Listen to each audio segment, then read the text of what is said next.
Assalamualaikum warahmatullahi wabarakatuh.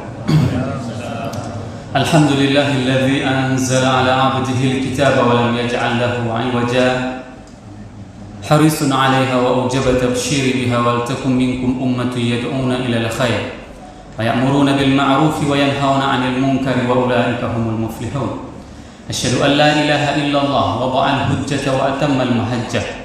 Wa an la yaqbalallahu illa an yutimma nurahu walau karihal kafirun.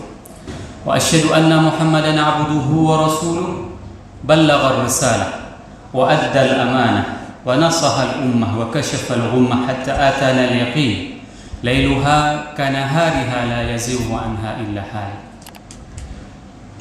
Allahumma salli wa sallim wa barik ala habibina wa syafi'ina wa zukhrina wa maulana Muhammad wa ala azwajihi ummahatil mu'minin wa dhurriyyatihi wa ashabihi ajma'in walladzina amanu wa lam yalbasu imanahum bidhulm ulaika lahumul amn wa hum muhtadun.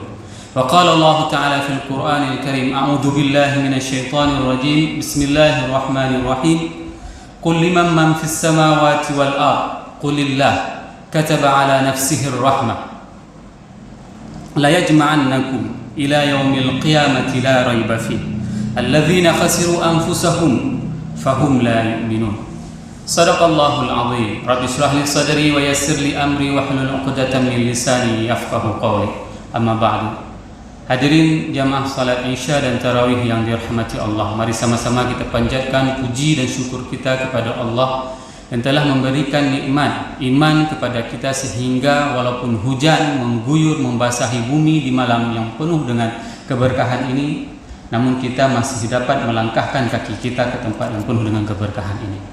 Kalaulah seperti kita katakan tadi subuh, kalaulah bukan karena memang sayangnya Allah sama kita, maka tidak akan pernah tergerak langkah kaki kita sehingga kita bisa melangkahkan kaki kita ke tempat yang penuh dengan keberkahan ini karena cintanya Allah kepada kita. Masih banyak saudara-saudara kita yang mendengarkan suara azan yang sama seperti yang kita dengarkan tadi, namun mereka belum bergerak hatinya. Allah belum memberikan hidayah kepada mereka. Mereka mendengarkan suara salat Isya tadi, mereka mendengarkan suara ceramah, namun apa yang boleh dibuat? Itulah yang dinamakan hidayah. Kalau seandainya kita bisa membeli hidayah itu per keranjang, maka kita akan membelinya dan kita akan membagi-bagi kepada orang-orang yang kita cintai. Hadirin jamaah yang dirahmati Allah, selawat dan salam mari sama-sama kita panjatkan kepada junjungan kita Nabi besar Muhammad SAW. Karena sekikir-kikir umat itu apabila mendengar namaku mereka tidak mau menyebut berselawat kepadaku. Ini merupakan ungkapan umat yang paling kikir. Di saat kita mendengarkan Nabi Muhammad, kita tidak mau berselawat. Padahal duduk kita di tempat yang berbahagia ini, saya bisa berdiri hari ini dan bisa mengetahui tentang Islam, itu berkat karena perjuangan Rasulullah SAW. Karena Rasul tidak pernah mogok di saat dilempari dengan batu, dilempari dengan kotoran oleh orang-orang jahiliyah, Rasul tidak pernah ngambek. Sehingga apa? Sehingga hari ini alhamdulillah kita semua terlahirkan dalam keadaan Islam. Walau tidak ada satu orang pun di antara kita yang meminta kepada ibunya untuk dilahirkan. Siapa di antara kita yang memang lahir ke dunia ini karena request? Seperti kita merequest lagu di radio. Tidak ada. Alhamdulillah Allah menginginkan kita lahir ke dunia ini supaya apa? Supaya kita bisa mempersiapkan diri kita untuk bertemu dengan Allah nanti di hari akhirat. Amin ya rabbal alamin. Hadirin jamaah yang dirahmati Allah, penghormatan saya kepada ayah bunda yang saya cintai semuanya, kepada Tunku Imum dan kepada BKM yang telah mensiarkan ajaran agama ini. Semoga dakwah ini terus berkelanjutan. Karena kalau dulu Rasul itu penuh dengan perjuangan, di saat Rasul menyampaikan ajaran agama, maka itu Rasul harus sembunyi-sembunyi, kalau enggak ditimpukin katanya, dilempari, dihajar. Maka Rasul mengumpulkan para sahabat di rumah Arqam. Disitulah mereka belajar tentang Islam secara diam-diam. Di saat orang-orang jahiliyah Mekah mengetahui bahwasanya Rasul sudah mengajarkan Islam secara diam-diam, maka Rasul diusir. Sewaktu Rasul diusir, maka Rasul membangun sebuah negara. Itulah pertama sekali negara Islam, di mana Rasul sebagai khalifahnya, sebagai presidennya, sebagai pemimpinnya, sebagai imamnya, sebagai imam salat dan imam negara.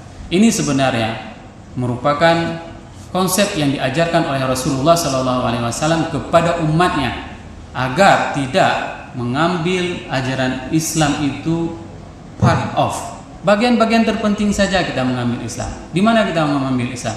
Pajan mangat hinan tak pakai Islam, pajan na untung hinan tak pakai Islam. Bukan seperti itu. Tetapi kita menggunakan Islam itu adalah sebagai kehidupan kita. Rasul mengajarkan kepada kita bagaimana kita harus makan. Maka di dalam mukadimah tadi dikatakan bahwasanya ballagha risalah wa addal amanah wa nasahal ummah wa kashafal ghummah. Para sahabat itu di saat mereka menemui sesuatu permasalahan, mereka itu akan mengadu kepada Rasulullah. Mereka mengadu kepada Rasulullah dan Rasul duduk terdiam menunggu jawaban dari langit. Bayangkan, mereka sangat tergantung kepada Rasulullah SAW. Semua permasalahan di saat mereka ingin menikah, mereka juga menanyakan kepada Rasul, boleh enggak saya menikah dengan si fulan? Rasul diam menunggu jawaban. Ternyata apa? Turun ayat dari langit, az-zani la yankihu illa zaniyat. Begitulah kehidupan para sahabat bersama Rasulullah. Seharusnya kita umatnya yang hidup di akhir zaman, yang tidak bersentuhan langsung dengan Rasulullah SAW, seharusnya kita lebih konsekuen, lebih konsisten dalam mengamalkan apa saja yang ditinggalkan oleh Rasulullah SAW. Hadirin jamaah salat Isya dan Tarawih yang dirahmati Allah. Ayat yang barusan kita bacakan tadi itu merupakan sebuah perintah kepada Nabi Muhammad SAW. Pada saat itu Nabi Muhammad diperintahkan oleh Allah, qul liman man fis samawati wal ard. Katakanlah wahai Muhammad, tanyakan kepada mereka wahai Muhammad, siapa sebenarnya pemilik langit dan bumi? Mereka pasti akan menjawab, Allah lah yang memiliki langit dan bumi. Walaupun mereka tidak menjawab, maka jawablah kepada mereka, qulillah, milik Allah lah langit dan bumi. Hari ini berapa banyak di antara kita, di saat kita mendengarkan kata-kata langit, apa yang terbayang oleh kita? Yang terbayang oleh kita itu adalah bintang-bintang yang nampak kita lihat dari langit. Padahal itu adalah langit dunia. Walaqad zayyana as-samaa'a ad-dunya bimasabiha wa ja'alnaha rujuman lisyayatin.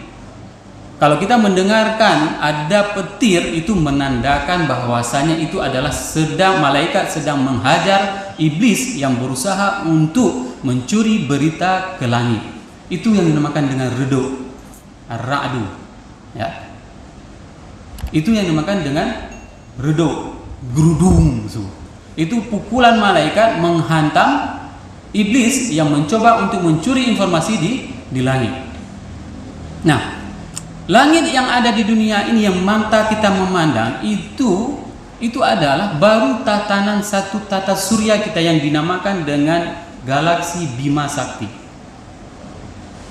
Galaksi Bima Sakti, Bapak Ibu sekarang yang dirahmati Allah, jumlah matahari yang berada di dalam galaksi Bima Sakti itu adalah 300 miliar. Bayangkan saja, luas bumi itu adalah 500 juta kilometer. Siapa yang sudah pernah keliling dunia? Putar. Kalau misalnya kita pergi naik pesawat dari Jakarta ke Hong Kong, Los Angeles, Washington, balik lagi nanti dia ke Inggris. Itu sudah keliling setengah. Nanti baru dari Inggris balik lagi ke Abu Dhabi balik ke Jakarta. Itu baru keliling 500 juta kilometer. Bumi, ya. Matahari berapa luasnya? Galaksi Bima Sakti berapa luasnya? Galaksi Bima Sakti itu luasnya itu adalah 100.000 tahun cahaya. Kecepatan cahaya 1 detik itu adalah 299 km. Mobil tercepat untuk saat ini itu adalah Formula One, masih yang diperbalapkan di sirkuit, bukan di jalan raya. Itu kecepatannya 300 km per jam. Tapi cahaya mempunyai kecepatan itu adalah 1 detik 299 km. Maka jarak tempuh antara matahari dengan bumi itu 150 juta kilometer hanya menempuh waktu 8 menit. Begitulah kecepatan. Namun sekarang yang perlu dibayangkan adalah satu galaksi itu terdiri dari 300 miliar matahari. Ternyata bukan matahari kita aja yang ada.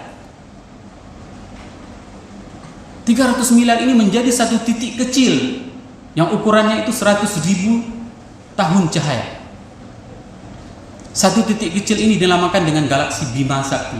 Sedangkan Edwin Hubble berhasil memoto antariksa, luar angkasa. Dia menyatakan bahwasanya apa? Bahwasanya jumlah galaksi yang ada di atas jagat raya ini adalah 300 miliar lebih yang baru bisa dipotret melalui teleskop Hubble. Maka sewaktu kita mendengarkan kata-kata Al-Quran mengatakan samawat, itu akan bergetar kita kalau seandainya kita terbayang sebagaimana luasnya jagat raya ini. Asyaddu khalqan, Allah sendiri yang menggambarkan bahwasanya penciptaan jagat raya, penciptaan langit itu merupakan penciptaan yang memang serius dan dahsyat. Asyaddu khalqan, bukan main-main. Dan yang paling hebatnya, semua tatanan itu berputar dan berzikir, bertasbih kepada Allah sampai dengan suatu saat yang sudah dijanjikan mereka akan semuanya porak-poranda. Hadirin jamaah yang dirahmati Allah, seharusnya kita mempunyai sebuah pemahaman di saat kita mendengarkan kata-kata samawat ya seperti itu, sehingga apa? Sehingga kita bisa membayangkan bagaimana keagungan Allah Subhanahu wa taala.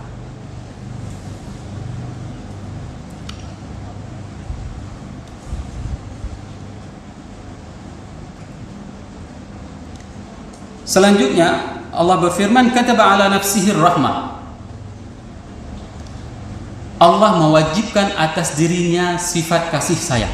Coba bayangkan bagaimana para mufassirin menafsirkan kata-kata kataba ala nafsihi rahmah. Rahmah Allah itu terdiri dari dua. Pertama sekali, Allah mengakhiri azab manusia di dunia. Ini merupakan wa min rahmatillahi lana ayu akhirana ayu adzibana ila yaumiddin, bahwasanya Allah akan mengakhiri kita dan tidak akan diazab dulu. Ayatnya sebagaimana disebutkan di dalam surat Fatir ayat 45, Allah berfirman, a'udzubillahi minasyaitonir rajim, walau yu'akhidullahu an-nasa bima kasabu ma taraka 'ala dhahriha min dabbatin walakin yu'akhiruhum ila ajalin musamma. Kalau seandainya Allah mau mengeksekusi perbuatan manusia yang ada di atas muka bumi ini, maka tidak ada satupun melata yang akan tinggal di atas muka bumi. Bayangkan, kalau seandainya satu orang berbuat kesalahan, berbuat maksiat, itu langsung dieksekusi sama Allah, langsung diincuk ya, digulung buminya, apa dibuat misalnya seperti ini, diazab langsung, maka tidak ada satupun melata yang akan tinggal. Walakin yuakhiruhum ila ajalin musamma, akan tetapi Allah mengakhiri azab tersebut pada waktu tertentu. Kenapa? Karena di dalam kitab Ihya Ulumuddin, Imam Ghazali itu menceritakan setiap hari bumi itu meminta kepada Allah, ya Allah, berikanlah aku kekuatan untuk menelan manusia yang mengambil rezekimu, akan tetapi mereka tidak mau bersyukur kepadamu. Setelah itu apa? Langit juga seperti itu. Ya Allah, izinkan aku menurunkan azab dari langit kepada hambamu ini karena mereka mengambil rezekimu, tidak mensyukurimu. Begitu juga dengan lautan. Ya Allah, izinkan aku untuk menenggelamkan mereka yang mengambil rezekimu dari lautan, akan tetapi mereka tidak mau bersyukur kepadamu. Ini hadis. Tapi apa yang dikatakan oleh Allah? A'antum khalaqtum? Apakah kalian yang menciptakannya? La. Law khalaqtumu la rahimtum. Kalau andainya kalian yang menciptakannya, maka kalian juga akan menyayanginya. Da'uni wa ibadi. Biarkan aku bersama hambaku. Man taba ilayya fa ana habibuhu. Barang siapa yang datang, barang siapa yang bertobat kepadaku, maka aku adalah kekasihnya. Wa man lam yatub fa ana tabibuhu. Dan barang siapa di antara hambaku yang belum bertobat, maka aku akan mengobati mereka. wa ana ilaihim arhamu minal aulad bil ummi bi auladiha. Dan aku itu jauh lebih menyayangi mereka ketimbang kasih sayang seorang ibu kepada anaknya. Wa man ja'ani ta'iban fanadaituhu min ba'id marhaban bit ta'ibin. Barang siapa yang bertobat kepada Allah, ya, fanadaituhu min ba'id, dari jauh Allah sudah memanggil kita, selamat datang wahai hambaku yang bertobat. Wa man jaa'a 'asiyan fanadaituhu ila aina tadhhab. Dan barang siapa yang masih berbuat maksiat, maka aku akan bertanya kepada mereka, mau kemana kalian? Ini merupakan ungkapan bagaimana kasih sayang Allah kepada kita. Coba bayangkan hadirin jamaah yang dirahmati Allah, Luxmawa itu terkenal dengan kota metrodolar. Ya, kota petrodolar tahun 80-an, 90-an, siapa yang tidak kenal sama Luxmai? Perputaran uang di Bank Indonesia itu triliunan dalam satu minggu. Berbagai macam maksiat terjadi di kota ini. Tapi Allah masih memberikan kesempatan kepada mereka-mereka untuk bertobat. Sehingga apa? Sehingga hari ini mereka sudah khusyuk berdiri di saf terdepan. Ini merupakan daripada kasih sayang Allah kepada hamba-hambanya. Ada di antara sebagian saudara-saudara kita yang mereka meninggal saat mereka sedang mabuk. Ada di antara mereka meninggal di saat sedang melakukan zina. Tapi begitu sayangnya Allah sama kita, masih diberikan kesempatan kepada kita sampai dengan hari ini. Sampai dengan hari ini kita masih diberikan kesempatan untuk bertobat, untuk mendekatkan diri kita kepada Allah. Ini merupakan sebuah kasih sayang dari Allah. Maka kita harus menyambut, harus membalas kasih sayang tersebut, tidak lagi melalaikannya, karena ini merupakan kesempatan yang paling berharga bagi kita semuanya. Hadirin yang dirahmati Allah, yang kedua, bagaimana bentuk kasih sayang Allah kepada hambanya, yaitu menerima taubat.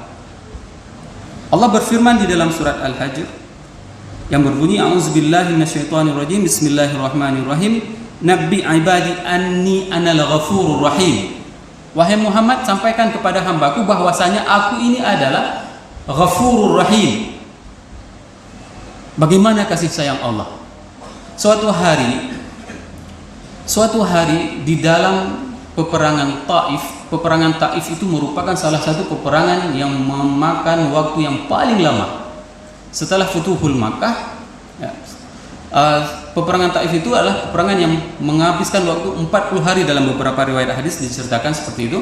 Nah, pada saat itu seorang ibu kehilangan anaknya. Bayangkan, seorang ibu yang mengandung, ya, melahirkan, menyusui, kehilangan anaknya di medan perang. Mereka mencari semua tidak kedapatan. Sehingga suatu hari si anak melihat ibu dari kejauhan dan si ibu melihat anak tersebut dari kejauhan, dan para sahabat semuanya melihat momen tersebut. Bisa dibayangkan bagaimana suasana terharunya seorang ibu itu berlari dengan sangat rindunya kepada anaknya yang telah hilang beberapa hari di dalam peperangan. Kalau si ibu ini sudah mengatakan seolah-olah anaknya sudah tidak ada, sudah meninggal di dalam perang. Tapi begitu dia melihat anaknya, dia lari mengejar anaknya, dan anaknya juga seperti itu. Sehingga mereka itu berpelukan, dan para sahabat semuanya menangis melihat momen yang sangat mengharukan tersebut. Sehingga Rasul pada saat itu menanyakan, apa yang membuat kalian menangis? Dan para sahabat pada saat itu menjawab, kami menangis karena hananan bi auladiha. Kami menangis karena bagaimana kasih sayang seorang ibu terhadap anaknya. Dia sangat merindukan anaknya. Dia telah mendidik anaknya, telah memelihara anaknya, hilang di dalam medan perang. Maka ini merupakan sebuah momen yang memang sangat mengharukan bagi seorang ibu kehilangan anaknya. Maka pada saat itu Rasul mengatakan kepada para sahabat, atarawna hadhil mar'ata tarihatan biwaladiha minan nar? Ini pertanyaan Rasul. Apakah kalian pernah melihat seorang ibu tega melemparkan anaknya ke dalam api neraka? La wallahi ya Rasulullah, sungguh tidak pernah ya Rasulullah. Maka pada saat itu Rasul menjawab, faqala Allahu arhamu biibadihi min hadhihi biwaladihi. Maka sungguh juga tidak tega Allah melempar hambanya ke dalam api neraka. Jauh lebih tidak tega Allah melempar kita ke dalam api neraka. Maka momen seperti ini adalah momen yang memang harus kita perbaiki. Ini adalah 10 akhir Ramadan. Ini adalah momen kita untuk mendekatkan diri kita kepada Allah. Allah menanti kita di sepertiga malam. Dan itu hadisnya hadis sahih. Sepertiga malam Allah menanti kita. Mohon maaf misalnya Pak Geci buat pengumuman di desa. Warga desa, siapa yang mau mobil Lamborghini, tolong datang ke rumah saya ambil jam 3 malam. Pasti kita datang. Kenapa? Mobil Lamborghini itu harganya 800.000 US dollar. Hitung aja kali terus 14.000, berapa harganya? Pasti kita datang. Kenapa? Yang dijanjikan sama kepala desa itu adalah sesuatu yang sangat berharga. Ini bayangkan, Allah mengatakan kepada kita, Allah turun ke langit dunia di sepertiga akhir malam. Dan apa yang dikatakan oleh Allah? Hal min taib? Apakah ada hamba-hambaku yang bertobat? Dulu dia sangat banyak dosanya. Maka Allah menunggu tobat dari kita. Apakah ada hamba-hambaku yang meminta ampun? Itu yang ditunggu pintaan dari Allah.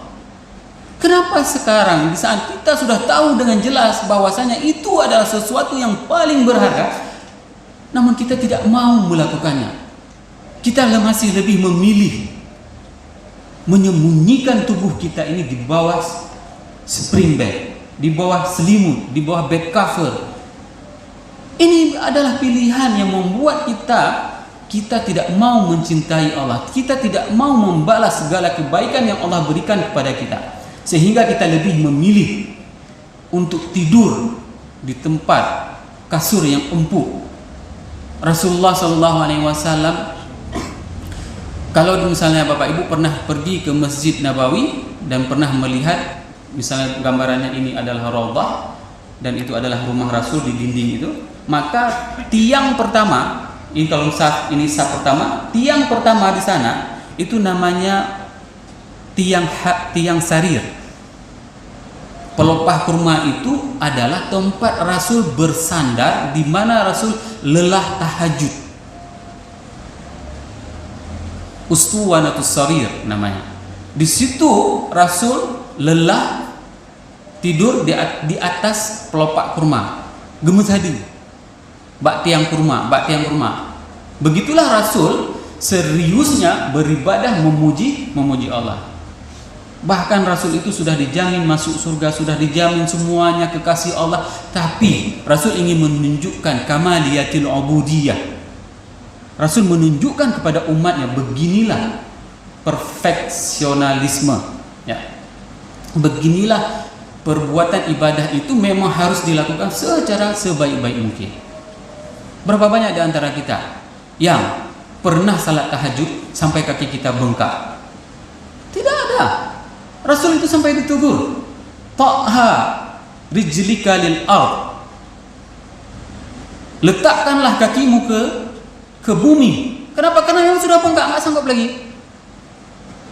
Berapa banyak di antara kita yang melakukan seperti itu sampai dengan kaki kita itu kebasan, sampai kaki kita itu bengkak melakukan tahajud. Nah, hari ini kita kepingin masuk surga, sedekah kita sedikit, ibadah kita sedikit. Apa yang membuat kita bisa masuk surga? Paling tidak kita mempunyai husnudzan kepada Allah Subhanahu wa taala. Hadirin jamaah salat Isya dan tarawih yang dirahmati Allah. La yajma'annakum ila yaumil qiyamati la raiba fi. Bahwasanya semua yang berhadir di tempat yang berbahagia ini mendengarkan apa yang saya sampaikan ini. Bahwasanya kita semua akan dikumpulkan. La yajma'annakum ila yaumil qiyamah. Bahwasanya kita akan dikumpulkan nanti pada hari akhirat semuanya. Dan ini menjadi kesaksian. Tidak ada satupun di antara kita yang tidak tahu bahwasanya hari kiamat itu ada. Maka jangan pernah bersedih. Jangan pernah bersedih apabila ada orang yang menzalimi Anda, apabila ada atasan yang menzalimi Anda, apabila ada bos yang menzalimi Anda. Jangan pernah sedih. Kenapa? Karena kita punya hari akhirat. Hari ini kita hanya diperlukan bersabar. Hari ini kita hanya diperlukan bersabar. Kenapa? Kehidupan di dunia ini sangat singkat. Sangat singkat kehidupan di dunia ini. Tidak seberapa. Nah, di saat kita dizalimi di dunia ini, ditindas oleh atasan, katakanlah, bersabarlah. Kenapa? Karena semua ada balasannya, dan balasannya itu adalah hari akhirat. Alladzina khasiru anfusahum fahum la yu'minun. Siapa orang-orang yang rugi? Al-khasir huwa al-khuruj minal millah.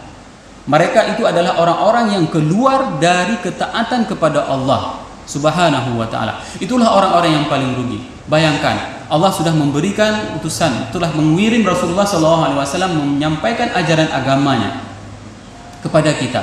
Akan tetapi kita tidak mau. Di saat Rasul menganjurkan kepada kita untuk tidak melakukan transaksi ribawi, kita juga masih memilih transaksi ribawi di dalam pola perekonomian kita. Ini merupakan sebuah ujian bagi kita semuanya. Apakah kita serius mau menjadi hamba Allah? Karena nanti pada hari akhirat kita akan menyesali. Pada hari akhirat, di saat kita nanti dihisab, kita akan mengatakan kepada Allah, ma'abadnaka haqqa ibadati. Wahai Allah, sungguh aku dulu itu tidak bersungguh-sungguh beribadah kepadamu ya Allah. Tapi kata-kata itu tidak bisa lagi. Sebagaimana diungkapkan di dalam Al-Quran, qala rabbirji'un. Ya Allah, kembalikanlah aku lagi kepada dunia ini. Tidak bisa. Kita tidak bisa lagi kembali. Karena sebelum kita dicabut nyawanya, maka persiapkanlah dengan segala amal terbaik, khususnya di 10 akhir Ramadan ini. 10 akhir Ramadan itu merupakan momen yang paling luar biasa. Kami kalau misalnya di Timur Tengah, di Mesir, itu di belakang semuanya boleh bawa kasur. Bawa kasur lipat. Itu 10 terakhir, tidak ada yang pulang. Laki-laki. Itu semuanya kehidupannya di masjid. Dan yang hebatnya orang-orang Mesir, ini kan mahasiswa yang iktikaf. Kapre, anak payah blobu mahasiswa. Itu ada yang sedekah. Orang-orang kampung itu semuanya sedekah tuh, antar nasi bukaan, antar untuk sahur, semua itu ada yang sedekah. Coba lihat bagaimana spirit orang-orang Timur Tengah dalam bersedekah. Dan hal ini tidak didapati orang-orang Aceh. Saya sedih sekali melihat. Kalau misalnya kita melihat di sana, mereka itu sedekah satu hari itu satu masjid sendiri mereka sedekah untuk berbuka puasa 200 orang selama 1 bulan. Padahal tidak kaya-kaya kan? Padahal mereka tidak kaya-kaya. Karena apa? Karena mereka berharap bahwasanya inilah yang akan sisa. Selain ini tidak ada sisa lagi. Semoga apa yang saya sampaikan ini bisa bermanfaat bagi diri saya sendiri dan bagi para jamaah semuanya, sehingga kita bisa mendekatkan diri kita kepada Allah Subhanahu wa ta'ala, khususnya di 10 akhir Ramadan ini. Subhanakallahumma wa bihamdika asyhadu an la ilaha illa anta astaghfiruka wa atubu ilaik. Assalamualaikum warahmatullahi wabarakatuh.